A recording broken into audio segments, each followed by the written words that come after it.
আল্লাহ রাব্বুল আলামিন এই দুনিয়াতে আমার পরিচয় তিনি দিয়েছেন, আমি একজন আল্লাহর গোলাম, আমি দাস, আমি হলাম গোলাম, আমার আল্লাহ হলেন রব। আমি হলাম আল্লাহর দাস, আমার রব হচ্ছেন আমার প্রভু, আমার মালিক। সেই মালিক রাসূলকে জানায় দিচ্ছেন, কি জানায় দিচ্ছেন? কুল ইয়া আইয়ুহাল কাফিরুন, হে রাসূল আপনি বলে দেন কাফের সম্প্রদায় শোনো। তাহলে রাসূল এই কথা বলছেন কাদেরকে বলেন তো? বলেন কাদেরকে বলেন? কাফেরদেরকে। কি বলছেন? লা আ'বুদু মা তা'বুদুন ওয়ালা আনতুম আ'বিদুনা মা আ'বুদ। আমি যারা গোলামি করি তোমরা তারা গোলামি করো না, আবার তোমরা যারা গোলামি করো আমি তারা গোলামি করি না। অতএব তোমাদের কাছে সুস্পষ্ট মেসেজ হলো, তোমার দিন তোমার কাছে, আমার দিন আমার কাছে, তোমার বিধান তোমার কাছে, আমার বিধান আমার কাছে। সুস্পষ্ট মেসেজ যখন চলে গেছে মক্কার কুরাইশ নেতাদের কাছে, আবু জেহেলের প্রস্তাবনা প্রত্যাখ্যান হয়ে গেল। আবু জেহেল বলেছিল, মুহাম্মদ ঘুম থেকে উঠি তুমি আমাকে দেখো, আবার আমিও ঘুম থেকে উঠি তোমাকে দেখি, একই বংশের মানুষ, আত্মীয় স্বজন আমরা, ঘরের সঙ্গে ঘর লাগানো, অযথা গণগন্ডগোল করার দরকার নাই, কোনো ঝামেলা করার দরকার নাই। তোমাকে আমরা ভালোবাসি, পছন্দ করি, তোমাকে আমরা সৎ মনে করি, আমানতদার মনে করি, আল আমিন বলি, আর সাদেক বলি। অতএব খামাখা নতুন ধর্মের পেঁচ লাগায় কি দরকার?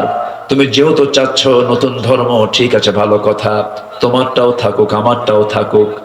তোমারটা থাকবে 6 মাস, আমাদেরটা থাকবে 6 মাস। লাত মানত গুলো যা এই যে কাবা শরীফের ভিতরে আমরা সাজায় রেখেছি, এটাতে তুমি বৈধতা দিয়ে দাও, আমরা তোমার রবের বৈধতা দিয়ে দেব। দেখেন প্রস্তাবের সাইজ দেখছেন? এই প্রস্তাব যখন দিয়ে ফেলেছে, সঙ্গে সঙ্গে আল্লাহ রাব্বুল আলামিন রাসূলকে জানায় দিচ্ছেন, হে রাসূল আপনি বলে দেন কাফেরদেরকে লক্ষ্য করে, তোমরা যারা গোলামি করো আমি তারা গোলামি করি না। তোমার দিনটা নিয়ে তুমি থাকো, আমার দিন নিয়ে আমি থাকি। অন্য ধর্মের কোন মন্দিরে আপনি পাহারা দিবেন সমস্যা নাই, পেগোডা পাহারা দিবেন সমস্যা নাই, আপনারা দেশের নাগরিক, তারা ধর্মের স্বাধীনতা তারা পাবে। কিন্তু অন্য ধর্মের কোন মূর্তি নিয়ে, কোন দেবতা নিয়ে প্রশংসার দরকার নাই, আবার দুর্নাম করার দরকার নাই, গালিও দরকার নাই। লা তাসুব্বুল আসনাম, মূর্তিগুলোকে গালি দিও না। তোমরা তাদের মূর্তিকে গালি দেবে, তারা তোমাদের প্রভু আল্লাহকে গালি দেবে। অতএব গালি দিতে যেও না, আবার প্রশংসাও করতে যেও না, প্রশংসা করলে ঈমান হারা হয়ে যাবে। অতএব তোমার দিন তোমার কাছে, আমার দিন আমার কাছে। সুবহানাল্লাহ। আমার আল্লাহর দায়িত্ব হচ্ছে বান্দার দাসত্বকে কবুল করে নিয়ে, দাসত্বের মতো দাসত্ব করে ইবাদত করলে পরে আল্লাহর দায়িত্ব হচ্ছে সেই বান্দাকে জান্নাত কি বুঝে দেওয়া। আল্লাহ রাব্বুল আলামিন বলেন, ইয়া আইয়াতুহান নাফসুল মুতমাইন্নাতু ইরজিই ইলা রাব্বিকি রাদিয়াতান মারদিয়া ফাদখুলি ফি ইবাদি ওয়াদখুলি জান্নাতি।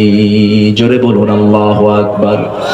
আমার গোলাম হয়ে যাও, ফাদখুলি ফি ইবাদি, আমার গোলাম হয়ে যাও, আমার জান্নাতে প্রবেশ করো। তোমাকে আজকে কেউ বাধা দেবে না। শর্ত হলো তোমার পরিপূর্ণ গোলাম হতে হবে। একমাত্র কার গোলামি করতে হবে? বলেন কার গোলামি? আল্লাহর গোলামি।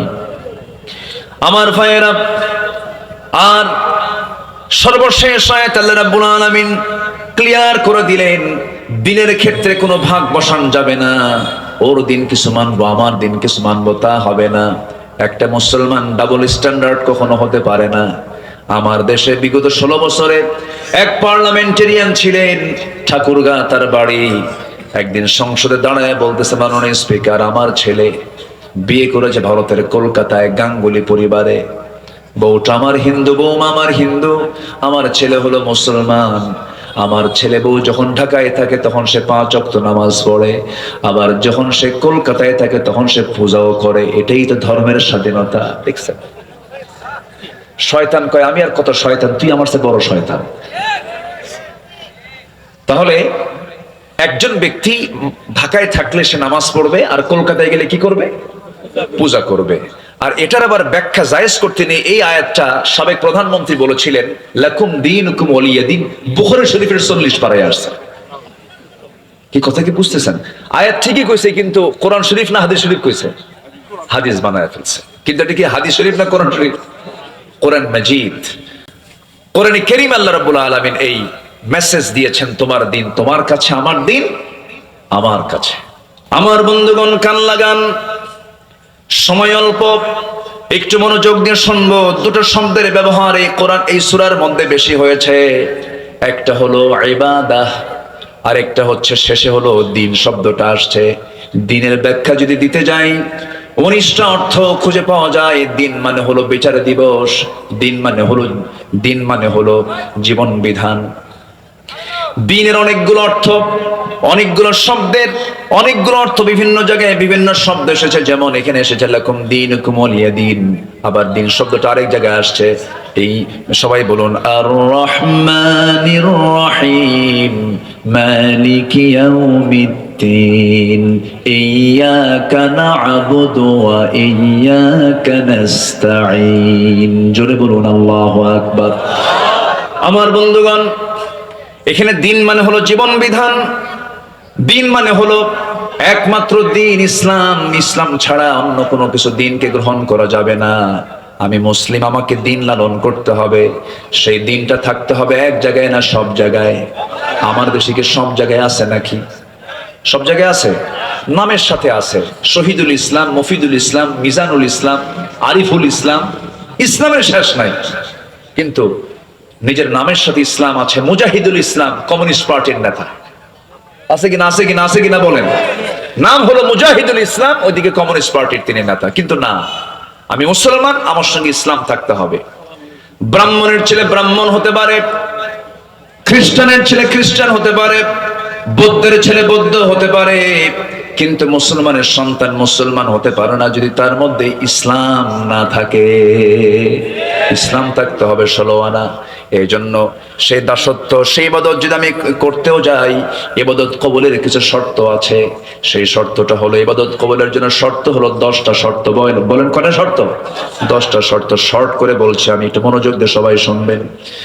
সেই দাসত্ব যদি কবুল করে নিতে হয়, আমি আমার রবের যদি সন্তুষ্ট হাসিল করতে চাই, আমি তার বান্দা, সেই বান্দা হয়ে যদি আমার আল্লাহর সন্তুষ্টি হাসিল করতে চাই, শর্তগুলো পূরণ হলে পরেই দোয়াগুলো কবুল হবে, দাসত্ব কবুল হবে, ইবাদত কবুল হয়ে যাবে।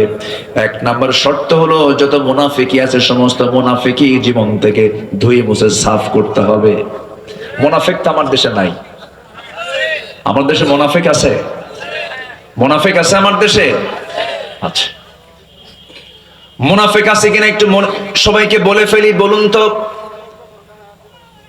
আমার নবীজি বলেছেন, আয়াতুল মুনাফিকি সালাস, মুনাফিকের আলামত হলো 3টা। যখন সে কথা বলে মিথ্যা বলে, এরপরে যখন সে ওয়াদা করে, ওয়াইদা ওয়াদা আখলাফ, যখন সে ওয়াদা করে ওয়াদা ভঙ্গ করে, ওয়াইদা তুমিনা খান, আমানতের খেয়ানত করে, যখন সে কারোর সঙ্গে তর্ক বিতর্কে লিপ্ত হয়, তখন সে বাজে কথা, মুখ খারাপ করে ফাঁসা ভাষায় কথা বলে। আমার বন্ধুগণ, মিথ্যা কথা বলার মতো মানুষ তো বাংলাদেশে খুঁজে পাওয়া যাবে না। আছে? মিথ্যা কথা বলার লোক আছে? তাহলে এখন বলুন তো, আমার দেশে মুনাফিক আছে না নাই? আরেকটা জরিপের কথা বলবো, কান লাগাবেন, মনোযোগ দিয়ে শুনবেন। আচ্ছা বলুন তো, কোন ওয়াক্তে বাড়িতে মানুষ বেশি থাকে? কোন ওয়াক্তে? বলেন, নামাজের কোন ওয়াক্তে বাড়িতে মানুষ বেশি থাকে? বলেন কোন সময়? আমার রাসূল বলেছেন, মুনাফিক চেনার চিহ্ন হলো ফজর যাবে না, ফজরের কোনো খবর থাকবে না। মুনাফিক যোহর পড়তে পারে, মুনাফিক আসর পড়তে পারে, মুনাফিক মাগরিব পড়তে পারে, মুনাফিক বড়জোর এশা পড়তে পারে, কিন্তু মুনাফিক কখনো ফজর নামাজ পড়তে পারে না। বলুন তো, আমার দেশের সবচেয়ে কম মুসল্লি কোন ওয়াক্তে? আর সবচেয়ে বেশি অবস্থান করে মানুষ বাড়িতে কোন ওয়াক্তে? আমার দেশে মানুষ বেশি না মুনাফিক বেশি? ধরা খাইছেন কি? ধরা খাইছি আমরা। এত ওয়াজ হয়, ফজরে মুসল্লি নাই। আচ্ছা বলুন তো, ফজরের সালাতের গুরুত্ব বেশি না জুমার সালাতের গুরুত্ব বেশি? জুমার গুরুত্ব নাই? আস্তে, জুমার গুরুত্ব আছে না নাই?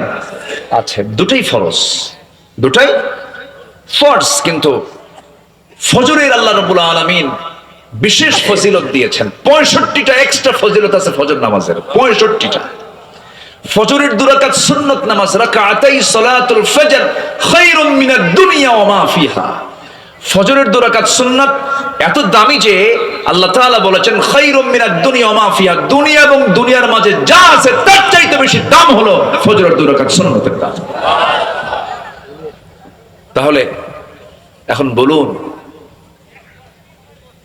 ফজরের মুসল্লি মাঝে মাঝে 3 জন খুঁজে পাওয়া যায়। কয়জন?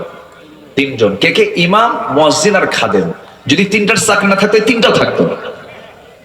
এই হলো ফজরের চিত্র আমাদের। অথচ আমার নবীজি বলেছেন, যে বাড়িতে প্রাপ্তবয়স্ক মুসলমান পুরুষ আছে অথচ মসজিদে আসে না, আমি নবী, আমি রাসূল, আমার মনে হয় আমি সেই বাড়িতে গিয়ে নিজেই আগুন ধরায়া দেই, আগুন লাগায়া দেই। আমি ওই বাড়িতে আগুন ধরায়া দিতাম, লাগায়া দিতাম, যদি ওই বাড়িতে নারী এবং শিশু না থাকতো। নাউযুবিল্লাহ। কত ভয়ঙ্কর হাদিস, কত শক্ত হাদিস। আমার নবীজি কত রাগ করলে পরে এই জাতীয় কথা বলেছেন। আমার বন্ধুগণ, তাহলে আপনি যদি আপনার গ্রামকে আদর্শ গ্রাম বানাতে চান, সবচেয়ে বেশি মুসল্লি মসজিদে হতে হবে কোন ওয়াক্তে বলেন? এত আস্তে কোন কেন ভাই? একটু জোরে বলেন, কোন ওয়াক্তে? কোন ওয়াক্তে? গ্রাম কি ঠিক আছে? নিজের গ্রাম কি ঠিক আছে? ঠিক নাই। মাতব্বর, মাতব্বর আছে। মাতব্বর বিড়ি খায় আর মাতব্বরি করে, বিড়ি খায় আর মাতব্বরি করে। নামাজের কথা বলে না মাতব্বর সাহেব। 40-50 বছর মাতব্বরি করলেন, কিন্তু গ্রামের মানুষকে নামাজের জন্য একটু ডাকলেন না, ফজরের জন্য একটু বলবেন না, বললেন না। আপনি নিজেই তো নামাজ পড়েন না, বলবেন কি আর? মাতব্বরি তারই মানায় যে নামাজি হয়। আসতে কোন কেন? মাতব্বরি করতে করতে বিড়ির নেশা ওঠে, আবার বাইরে বের হয়, আবার সামনে সামনে বিড়িও খায়। এমন মাতব্বরও আছে না নাই? আমরা সভ্য হতে পারিনি, এখন আমরা সভ্য হব কোরআন দিয়ে। জোরে বলি ইনশাআল্লাহ। তাহলে সবার বাড়িতে মানুষ শুয়ে থাকে, কিন্তু ফজরের সময় মসজিদ ভরে না। এটা বড় বিপদের কারণ, বড় বিপদ। কোনো বরকত থাকবে না। বুরিকালি উম্মতি ফি বুকুরিহা। আমার রাসূল বলেছেন, আমার উম্মতের বরকতময় সময়টা হলো সকালবেলা। ফজরে মুসল্লি নাই, বুকটা খান খান হয় জানেন। আমি আল্লাহর কসম করে বলে যাচ্ছি, এই গ্রাম, যে গ্রামে মাহফিল হচ্ছে বৈলসিংহ, এই গ্রামের মসজিদ যেদিন গ্রামের সকল মানুষের আন্তরিকতায়, সকলের ঐক্যবদ্ধ প্রচেষ্টায় যেদিন দেখবেন ফজরের মুসল্লি জুমার চাইতে বেশি হয়েছে, আল্লাহর কসম করে বলে যাচ্ছি, এই গ্রামে কোনো মাদক, জেনা, ব্যভিচার, বেপরদার কোনো পরিবেশ থাকবে না, থাকবে না, থাকবে না, থাকবে না। গ্রামকে পরিবর্তন করে দিবে কি অন্য গ্রামের লোক এসে? আমাকে আপনাকে পরিবর্তন করতে হবে। যুবকরা কমিটি করে ফেলো, মাহফিল কমিটি যেমন করলে একতা যুব সমাজ, তোমরা আজকে নতুন করে একটা কমিটি করবে আগামীকাল থেকে, ফজর নামাজ বাস্তবায়ন কমিটি এই গ্রামের। আসতে কোন কেন? আসতে কোন কেন? এমন প্রস্তাব দিয়ে গেলাম। আমাদের আলোচনা হওয়া উচিত বাস্তবমুখী। সমাজের যে রোগগুলো আছে সেই রোগগুলো ধরে ধরে প্রত্যেকটা গ্রামে যদি ফজর নামাজ বাস্তবায়ন কমিটি হয়, গ্রামের কোন ছেলের বখাটে থাকবে না, সব আল্লাহওয়ালা হয়ে যাবে, ভালো হয়ে যাবে। আল্লাহ রেজাল্ট দিচ্ছেন, ইন্নাস সালাতা তানহা আনিল ফাহশাই ওয়াল মুনকার ওয়া লাযিকরুল্লাহি আকবার আল্লাহু ইয়ালামু মা তাসনাউন। আল্লাহু আকবার বলেন। তাহলে মুনাফিকি দূর করার জন্য কোন নামাজ দরকার বলেন? আরো জোরে বলেন, কোন নামাজ দরকার? ফজরের নামাজ দরকার। আল্লাহ রাব্বুল আলামিন বলেন, وَمِنَ النَّاسِ مَن يَقُولُ آمَنَّا بِاللَّهِ وَبِالْيَوْمِ الْآخِرِ وَمَا هُمْ بِمُؤْمِنِينَ। মানুষের মধ্যে কিছু মানুষ আছে যারা বলে ঈমান এনেছি, পরকালকে বিশ্বাস করে নিয়েছি, কিন্তু তারা প্রকৃত মুমিন নয়। وَإِذَا قَامُوا كُسَالَى, নামাজে হেলে ধুলে দাঁড়ায়, তাদের ধ্বংস কামনা করেছেন মহান রব্বুল আলামিন। ওরা প্রকৃত মুসল্লি নয়, ওরা হলো মুনাফিক। ওরা ফজর পড়ে না, মাঝে মাঝে জোহরে যায় কমিটির পথটাকে ঠিক রাখার জন্য।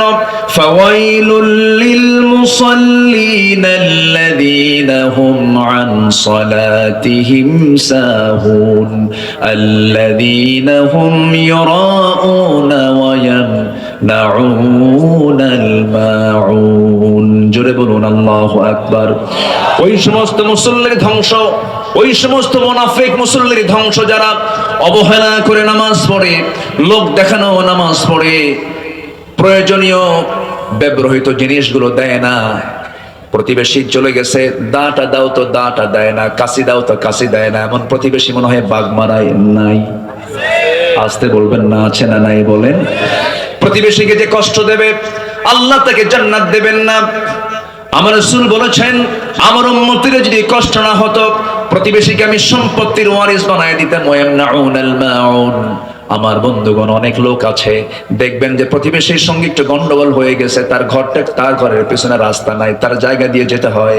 একটু গন্ডগোল লাগলেই খোঁটা গাড়ে, কি গাড়ে, কি গাড়ে, খোঁটা মারে, খোঁটা খোঁটা, হাঁটতে দেয় না। এরকম খোঁটা মারা কি বাগমারায় আছে? আছে। জমিনটা কার? আজ থেকে জমিনটা কার? আর ওই খোঁটা গেড়ে বাধা দিল কার বান্দাকে? কার বান্দাকে? জমিনও আল্লাহর, বাধা দিল আল্লাহর বান্দাকে। তুমি কত বড় শক্তিশালী হয়েছ, করা যাবে না এগুলো। পৃথিবীর কোন মানুষের ক্ষমতা নাই বান্দাকে আটকিয়ে রাখে। বান্দা রাস্তা কখনো বন্ধ করতে পারে না। রাসূল বলেছেন, যে ব্যক্তি কারোর জন্য রাস্তা বের করে দিবে, আল্লাহ তার জন্য জান্নাতের রাস্তা বের করে দিবেন। জোরে বলেন সুবহানাল্লাহ।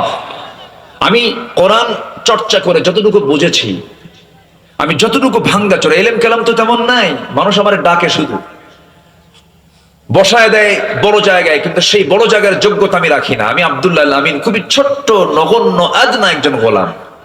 কিন্তু ছোট্টবেলায় বাবার সঙ্গে যখন হাটে যেতাম, আগে ওই মিটারে মাপ হতো না, ডিজিটালে মাপ হতো না, আগে মাপ হতো দাড়ি পাল্লায়।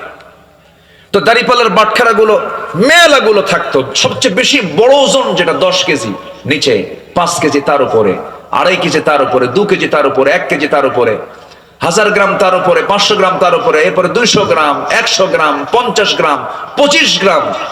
সেই ওই 25 গ্রামটা সবার উপরে রাখে, আমি হলাম সেই মাত্র 25 গ্রাম। কিন্তু সবাই আমাকে উপরে রাখে। কিন্তু এলেম কালাম তেমন ওজন টোজন নাই, এলেম কালাম তেমন নাই।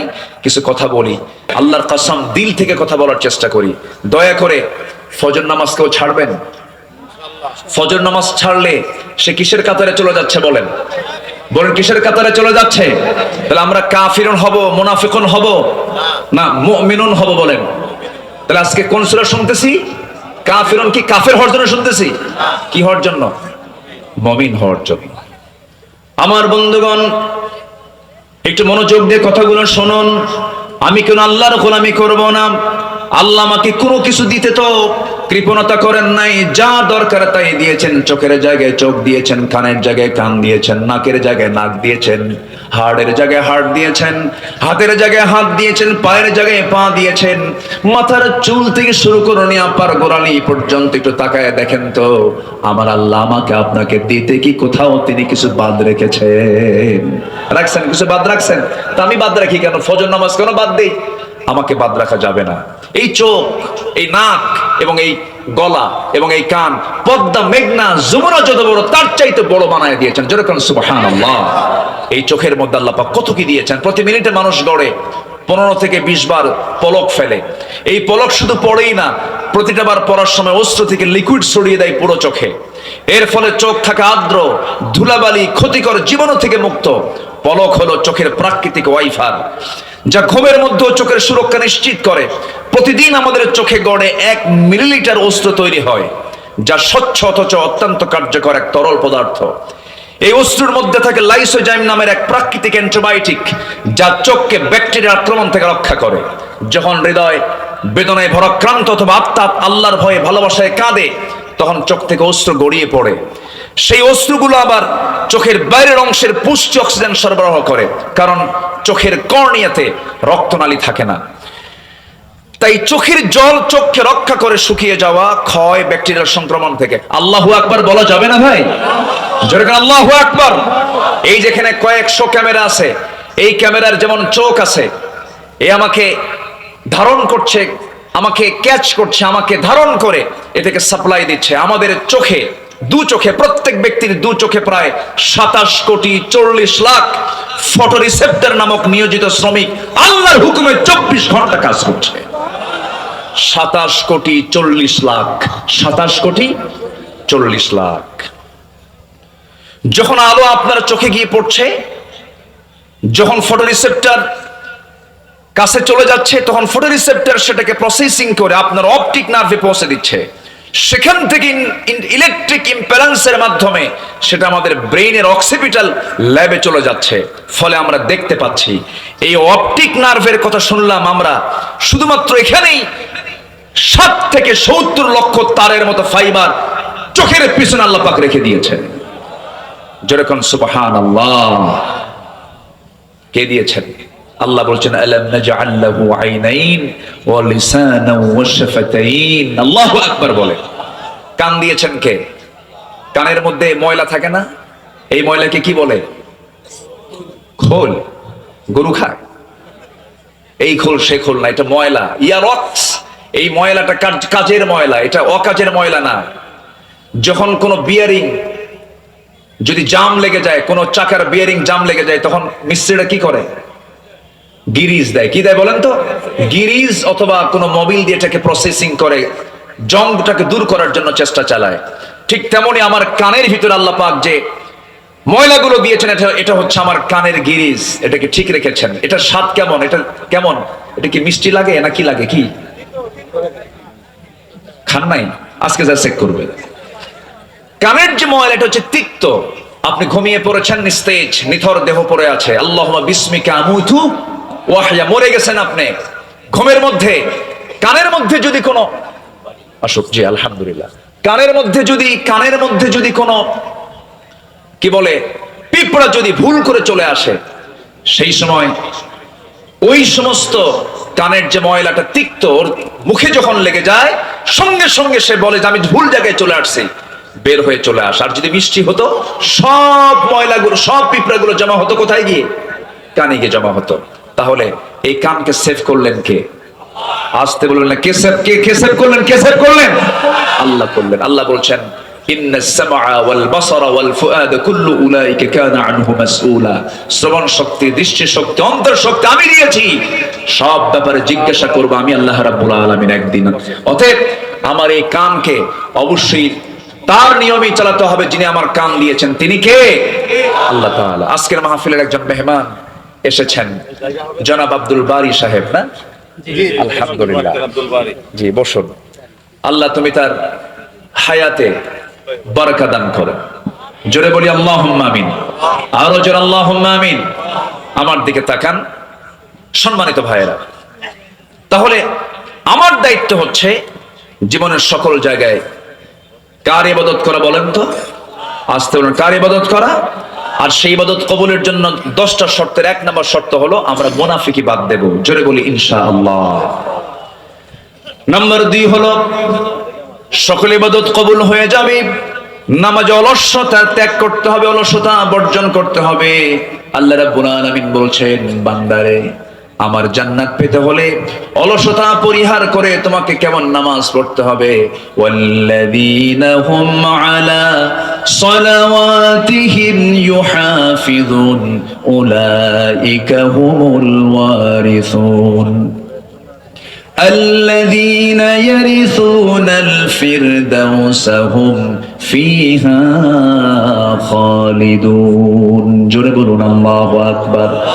যারা নামাজের ব্যাপারে যত্নশীল হবে, নামাজের ব্যাপারে যারা অত্যন্ত যত্ন করে যারা নামাজটা পড়বে, ফজর আজান যখন হয় তার একটু আগ দিয়ে, যে সময় ফজর ওয়াক্ত হয় না, এই টাইমটা খুব গুরুত্বপূর্ণ টাইম। আল্লাহ পাক এই সময় ফিস সামাঈদ দুনিয়া, দুনিয়ার আকাশে চলে আসেন।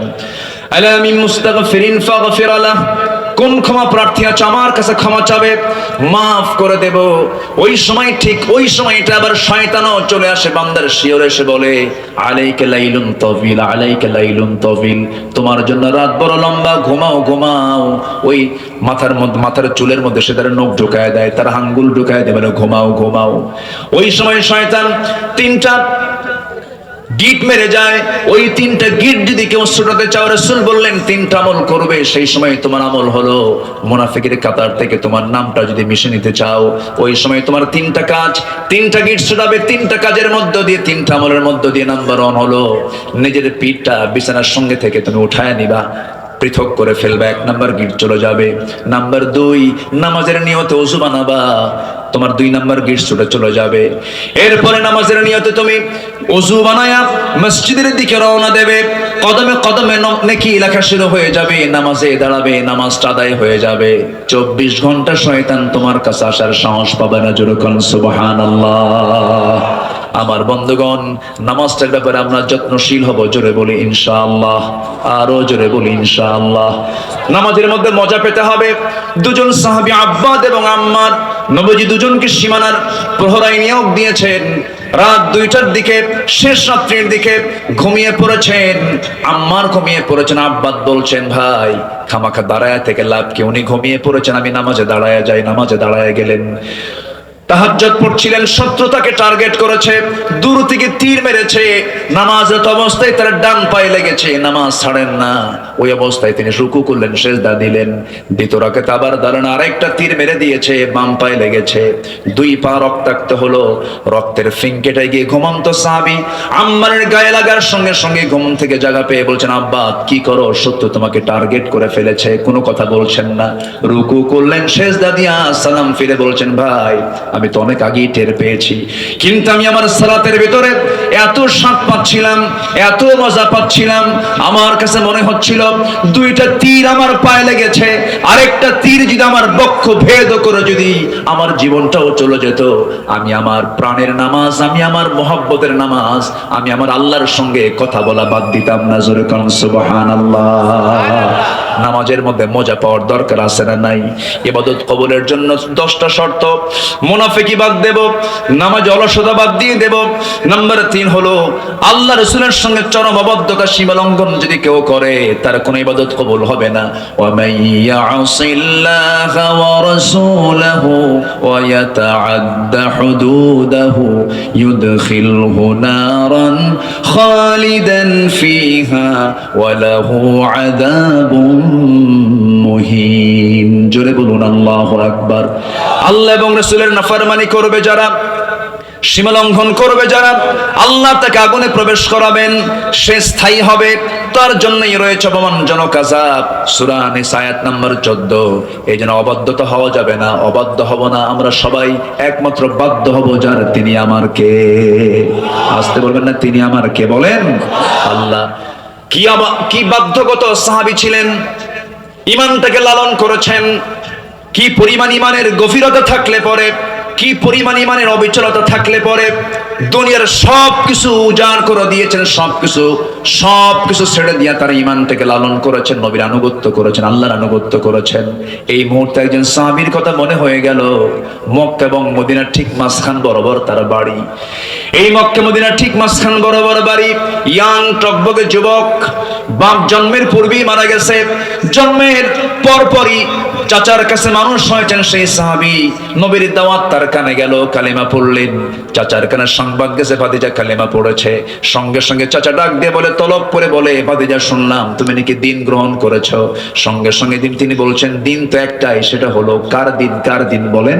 আল্লাহর দিন। চাচা আমিও কালেমা পড়েছি, আপনিও কালেমা পড়েন। সঙ্গে সঙ্গে চাচা বলছে, তুমি কি জানো এটার ফলাফল কি হতে পারে? কি হবে চাচা বলেন? সব সম্পত্তি জোর করে তোর কাছ থেকে নিয়ে নেব, তোকে এত ভালো ভালোবাসলাম, তুই এত বড় ক্ষতি করে ফেললি, আমার ধর্ম আমার বাপ দাদা সব শেষ করে ফেললে, তোকে শেষ করে ফেলবো আমি। যুদ্ধের ডাক চলে এলো, আমার নবীজি বলছেন আর আব্দুল্লাহ কোথায়, আব্দুল্লাহকে ডেকে আনো। সঙ্গে কুরনি জিহাদের ময়দানে ঝাঁপিয়ে পড়লেন। যুদ্ধ শেষ হলো, অভিযান শেষ হওয়ার পর তিনি ফিরে আসতেছিলেন মদিনার পথে, হঠাৎ করে নবীর কানে সংবাদ গেল, হুজুর আব্দুল্লাহ সুস্থ হয়ে পড়েছে। নবীজি একটু শোকাহত হলেন, বলেন ভালো করে সেবা দাও, নার্সিং দাও। 3 দিন পরে ফাইনালি নিউজ চলে এলো, হুজুর অনেক চেষ্টা করলাম, আব্দুল্লাহ বাঁচলো না, আব্দুল্লাহ মারা গেছে। আমার নবীজির চোখে পানি চলে এলো আর বললেন, ও আমার সাহাবীরা, আমার আব্দুল্লাহর জানাজার আয়োজন করো। আব্দুল্লাহর জানাজার দায়িত্ব আমি কাউরে দেব না, আমি রাসূল নিজে তার জানাজার দায়িত্ব কাঁধে নিয়ে নিলাম। জানাজা শুরু হয়ে গেছে, নবীজি জানাজা পড়ায়া দিলেন। জানাজা শেষ হওয়ার পরে আমার রাসূল বলছেন, সাহাবীরা আমার আব্দুল্লাহর কবরটা কোথায় খনন করেছো হুজুর? ওই 2 পাহাড়ের চেপাই করেছি, আমারে নিয়ে যাও। রাসূল চলে গেলেন, কবরের সামনে দাঁড়ালেন। কবরের সামনে দাঁড়ায় বলছেন, সাহাবীরা রে, আমার আব্দুল্লাহর কবরে আমি আজকে কাউকে নামতে দেব না, আমি রাসূল নিজে নামবো। রাসূল নিজে নামলেন। নামার পরে বলছেন, আবু বকর ডানে নামো, ওমর বামে নামো। আমার নবীজি দুহাত আগায় দিলেন। দুহাত আগায় দিয়ে বলছেন, ও আমার সাহাবীরা, আমার কলিজার টুকরা আব্দুল্লাহকে আমার হাতে তুলে দাও। আমার নবীজি আব্দুল্লাহর লাশটা তিনি হাতে নিলেন। বলছেন, আবু বকর ধরো, ওমর ধরো। 3 জন মিলে কবরে শোয়া দিয়া নবীজি বুকের উপরে হাত রেখে বলছেন, আরশের মালিক আল্লাহ, এই মুহূর্ত পর্যন্ত আমি আব্দুল্লাহর উপরে সন্তুষ্ট আছি, রাজি আছি, তুমি আমার আব্দুল্লাহ কলিজার টুকরা আব্দুল্লাহ রে মাফ করে দাও।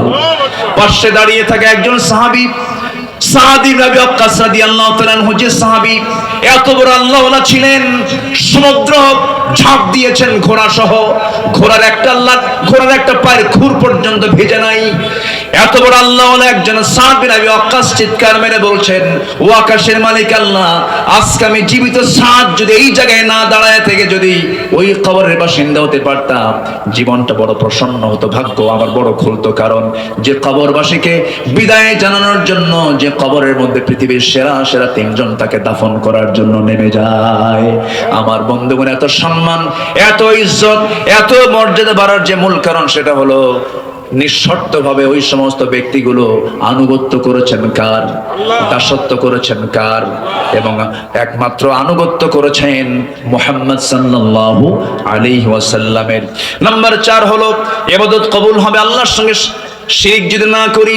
নাম্বার 5, সামনে পেছনে যারা পরনিন্দা করবে তাদের কোনো ইবাদত কবুল হবে না। ওয়াইলুল লিকুল্লি হুমাযাতিল লুমাযা আল্লাযী জামা'a মালান ওয়া আদ্দাদা। নাম্বার 6 হলো আল্লাহকে ভুলে থাকা,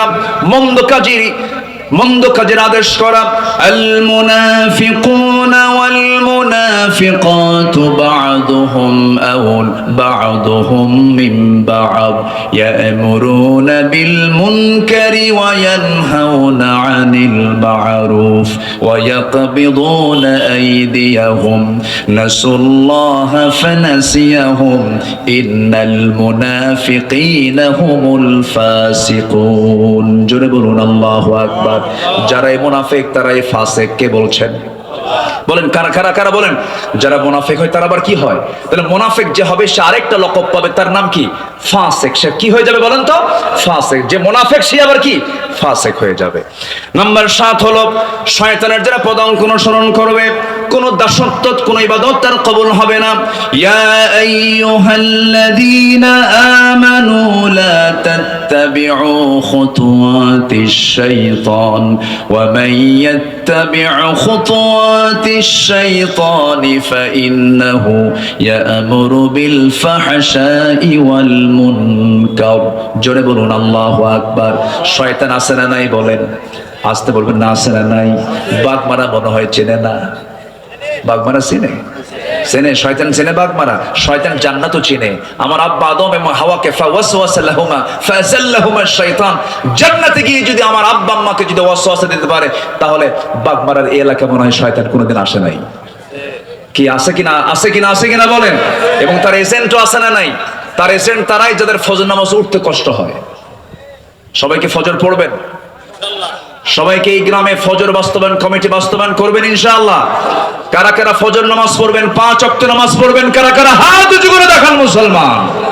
চিৎকার মেরে বলি, ইয়া আল্লাহ, আমাদেরকে ফজর, জোহর, আসর, মাগরিব, ঈশা 5 ওয়াক্ত সালাত জামাতের সাথে আদায় করার তৌফিক তুমি আল্লাহ দিয়া দাও। জোরে বলি আমিন, আরো জোরে আমিন, আরো জোরে আমিন। নাম্বার 8, ইবাদত কবুলের শর্ত, রিয়া বা লোক দেখানো ইবাদত যারা করবে তাদের কোনো ইবাদত কবুল হবে না। ইন্নাল মুনাফিকিনা ইউখাদিউনা আল্লাহ ওয়া হুয়া খাদিউহুম ওয়া ইযা কামু ইলাস সালাতি কামু কুসালা ইউরাউনা আন-নাসা ওয়া লা ইয়াযকুরুনা আল্লাহ ইল্লা কালিলা। জোরে বলুন আল্লাহু আকবার। নাম্বার 9 হলো কুফরি যারা করবে তাদের কোনো ইবাদত কবুল হবে না। ইন্নাল্লাযীনা কাফারু লান তুগনিয়া আনহুম আমওয়ালুহুম ওয়ালা আওলাদুহুম মিনাল্লাহি শাইআ ওয়া উলাইকা হুম ওয়াকুদুন নার। জোরে বলুন আল্লাহু আকবার। সর্বশেষ হলো নাম্বার 10, যেহেতু সূরা কাফিরুনের ভিতরে আল্লাহ রাব্বুল আলামিন ইবাদত নিয়ে কথা বলেছেন, দাসত্বের কথা বলেছেন, ওই সমস্ত বান্দার দাসত্ব কখনো কবুল হবে না, ইবাদত কখনো কবুল হবে না। 10টা শর্ত যদি থেকে যায়, এই 10টা শর্ত পূরণ করলে পরে, বাদ দিলে পরে আল্লাহ রাব্বুল আলামিন কবুল করবেন। আল্লাহর সাথে মিথ্যা দৃঢ় অঙ্গীকার করে আবার তবজ্ঞার সঙ্গে যারা ভঙ্গ করবে, আল্লাহ রাব্বুল আলামিন তাদের কোনো ইবাদত কবুল করবেন না। আল্লাহ রাব্বুল আলামিন এই সবাইকে 10টা শর্ত পূরণ করার তৌফিক দান করুন। জোরে বলি আমিন, আরো জোরে আমিন, আরো জোরে আমিন।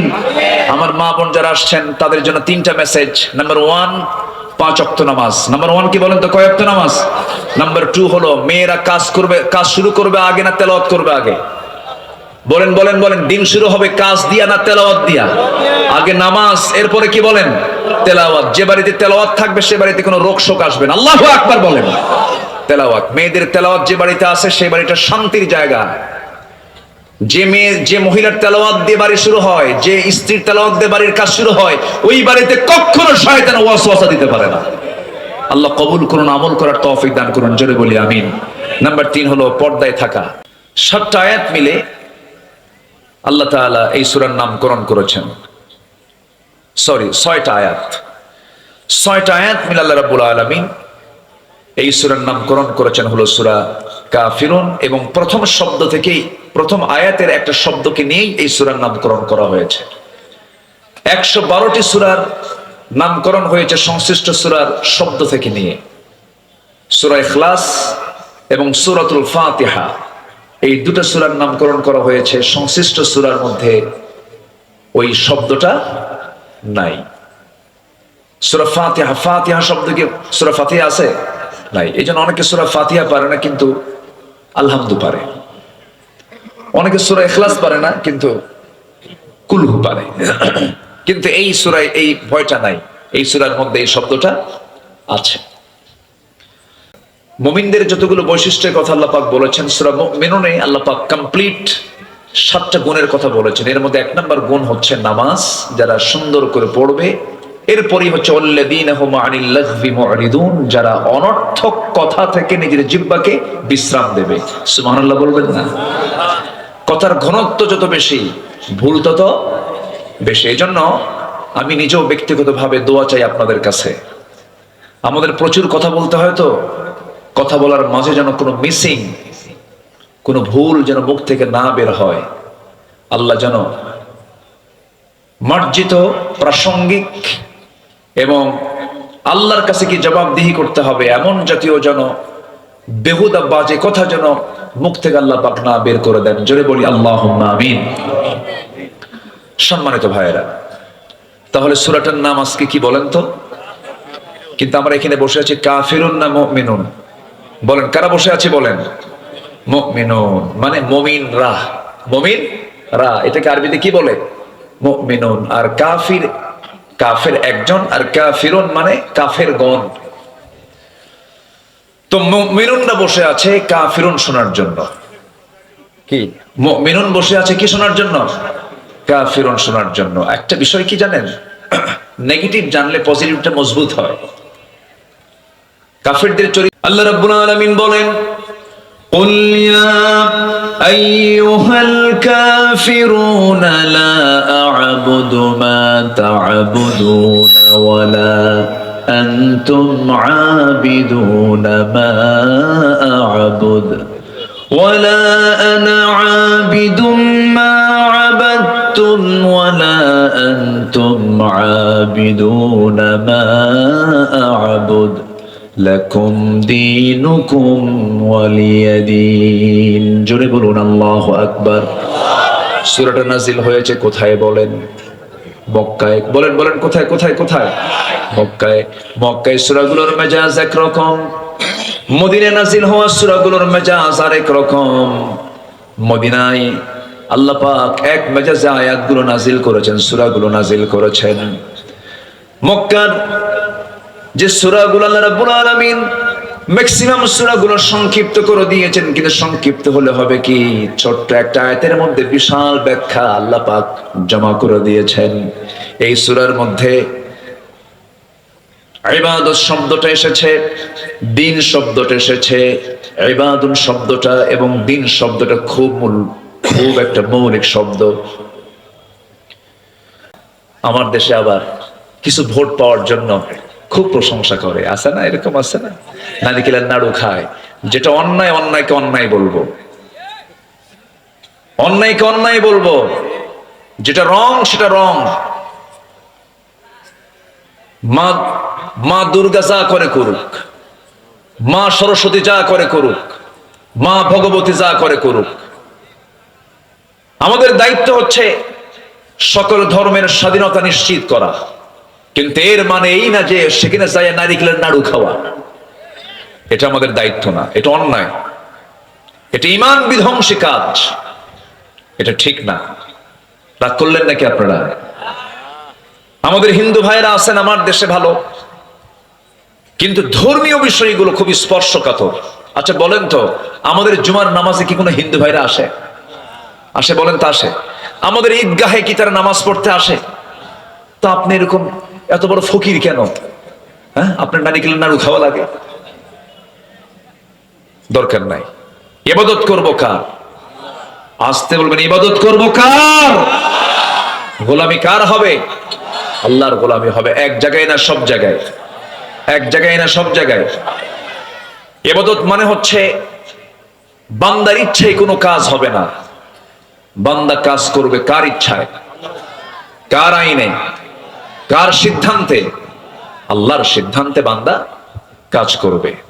এবং ইসলামকে মর্জি মতো খাটো করা, লম্বা করার সুযোগও আল্লাহ পাক বান্দাকে দেন নাই। ইসলামটা কারো না, ইসলামটা কার? আল্লাহর। এটাকে মর্জি মতো ইফরাত তাফরিদ করার সুযোগও নাই। আমি আপনি আমার মতো করে ইসলাম আমি মানতে পারবো না। আমি এমন করে বলতে পারবো না যে আমরা শরিয়া আইনে বিশ্বাসী নই, আমরা শরিয়াকে মানি না, শরিয়াকে ফলো করি না। এই জাতীয় কথা বলা মানে তার ঈমান ছিনতাই হয়ে যাওয়া, ঠিক কি না? ঈমান ছিনতাই হয়ে যাওয়া, এটা করা যাবে না। আমাকে মুমিনদের কাতারে আসতে হবে, আমাকে মুসলিমের কাতারে আসতে হবে, সারেন্ডার করতে হবে। কার কাছে? আসতে বলবেন না, কার কাছে? আল্লাহর কাছে। তাহলে এখানে এই 6টা আয়াতের মধ্যে বারবার আব্দুন শব্দটা আসছে, বারবার। আবাদা ইয়াবুদু, আবিদুন, আইন বা দাল মূল মাদ্দা, এই শব্দটা বারবার আসছে। দেখেন, আবুদু, তাবুদু, আবিদুন, এই শব্দগুলো বারবার ঘুরে ঘুরে আসছে, অর্থাৎ ইবাদত। আমার দায়িত্ব হচ্ছে আল্লাহর দাসত্বকে মেনে নেওয়া, সম্পূর্ণভাবে মেনে নেওয়া। আর আমার আল্লাহর দায়িত্ব হচ্ছে বান্দার দাসত্বকে কবুল করে নিয়ে জান্নাত, কবুল করে নিয়ে জান্নাত বুঝে দেওয়া। যেরকম সুবহানাল্লাহ। সম্মানিত ভাইয়েরা, এই অপব্যাখ্যাগুলো তারা দিল আর দোষ দিয়েছে 16 বছর ধরে আমাদের ঘাড়ে, আমাদের কাঁধে। ধর্মীয় অনুভূতিতে তারা বহু আঘাত করেছে, কিন্তু মামলা খেয়েছেন আল্লামা সাঈদ রাহিমাহুল্লাহ। এটি কোনো কথা? এই মুমতাজ পার্লামেন্টারিয়ান। আমি পরশুদিন মানিকগঞ্জে মাহফিল ছিল, হরিরামপুরে ওর এলাকায় মাহফিল ছিল। কোন মাহফিল হতে দেয়নি, ওই মাহফিলটা 7 বছর বন্ধ ছিল। এবছর মাহফিলটা করে আসলাম। মমতাজ গান গাইতো, সংসদেও গান গাইতো, শোনেন না আপনারা? সংসদে গান গাইতো, আর প্রাইম মিনিস্টার সাবেক হাতের থাবা মারতেন, তালি মারতেন পার্লামেন্টে। নারী তো প্রশংসায় পঞ্চমুখ হয়ে যায়, মেয়েদেরকে যত প্রশংসা করবেন ও ফুলতে ফুলতে পটকা মাছের মতো হয়ে যায়। তা আমি তো তাই আসলে, কিন্তু পুরুষকে আপনি যত বেশি প্রশংসা করবেন ও তত মনে মনে ভাববে তোর মতলব কি, এত প্রশংসা করিস কেন। এই হচ্ছে নারী এবং পুরুষের মধ্যে তফাৎ। অতএব যারা পাম দিলে ফুলে যায় তাদের নেতৃত্ব আমরা দেখতে চাই না। সারা পৃথিবীর শুরু থেকে নিয়ে আজ পর্যন্ত যে জাতি নেতৃত্ব দিয়েছে তাদের হাতে নেতৃত্ব তুলে দিতে হবে মুসলমান। সব দেখে শেষ করেছি। বহুদিন আমরা নারীর শাসন দেখেছি, দেখি নাই? আমরা দেখেছি। আমরা কেউ 8 বছর, কেউ 16 বছর, কেউ 25 বছর, সব দেখা শেষ। আইয়ুবের শাসন, মুজিবের ভাষণ, জিয়াউর রহমানের খাল কাটা, আর আমাদের চাচা এরশাদের তো তাল বেতাল, মাঝখান দিয়ে শুধু হরতাল আর হরতাল। সব দেখা শেষ। আগামী দেশ আমরা দেখতে চাই কোরআনের বাংলাদেশ। রাজি আছেন কারা কারা? হাত উঁচু করে দেখান মুসলমান।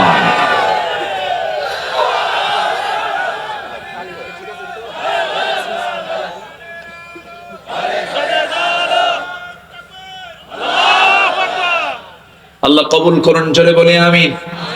আরো জোরে আমিন। রাগ করতেছেন নাকি? রাগ করলেও কিচ্ছু করার নেই। বহু মামলা, বহু হামলার শিকার হয়েছে আমরা, একটু তো কথা বলতেই হবে, একটু কথা বলার দরকার আছে না নাই?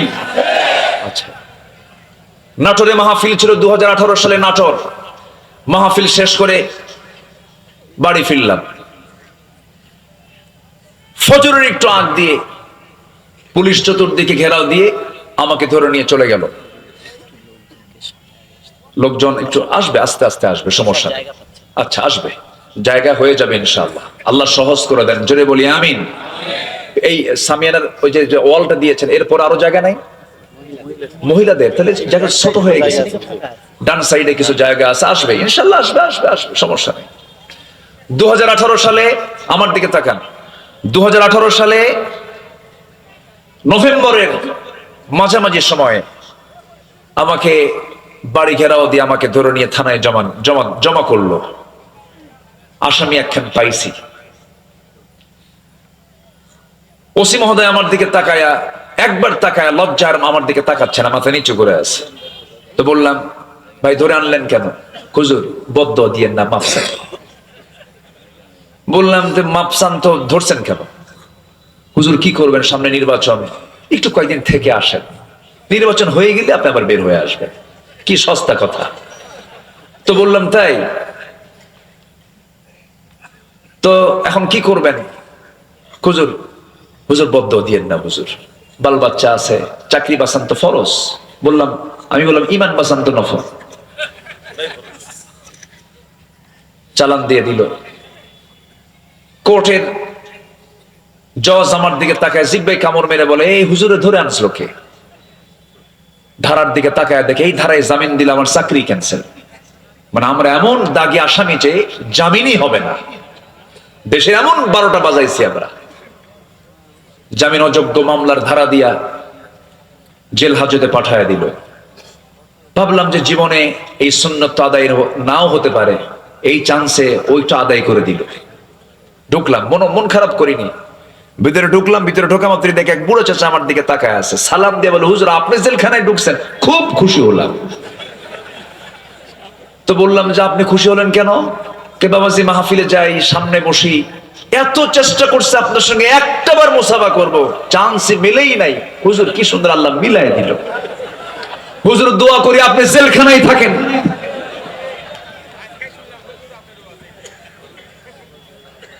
কথা কি বুঝতেছেন আপনারা? এরপরে বললাম, চাচা আপনি কেন জেলখানায়? বোমা হামলা। কি হামলা? বোমা হামলা। আমি নাকি বোমা হামলা করেছি। বলেন তো 80 বয়স লোকের হাতে যদি বোমা হাত তুলে দিয়ে যদি বলা হয় বোমা মারো, ও কি জায়গায় মারবে না মাথায় পড়বে? এগুলি চলেছে। এই সমস্ত ষড়যন্ত্রের, এই সমস্ত অপকর্মের আজকে প্রায়শ্চিত্ত তারাই ভোগ করতেছে, আজকে তারাই ভোগ করছে। আল্লামা সাঈদ রাহিমাহুল্লাহ বলেছিলেন, আমার সম্মান নিয়ে যারা ছিনিমিনি খেলছে, আমাকে যারা বেইজ্জত করার জন্য চেষ্টা চালাচ্ছে, আল্লাহ তুমি জাতির সামনে তাদেরকে ল্যাংটা করে দিও। কবুল হয়নি? কবুল হয়েছে কিনা? কবুল হয়েছে। এজন্য ইবাদত করব, আমরা জুলুম করব না। জোরে বলি ইনশাআল্লাহ। ইবাদত করলে সম্মান কে দিবেন? আর জুলুম করলে লাঞ্ছিত অপদস্থ করবেন আল্লাহ নিজে।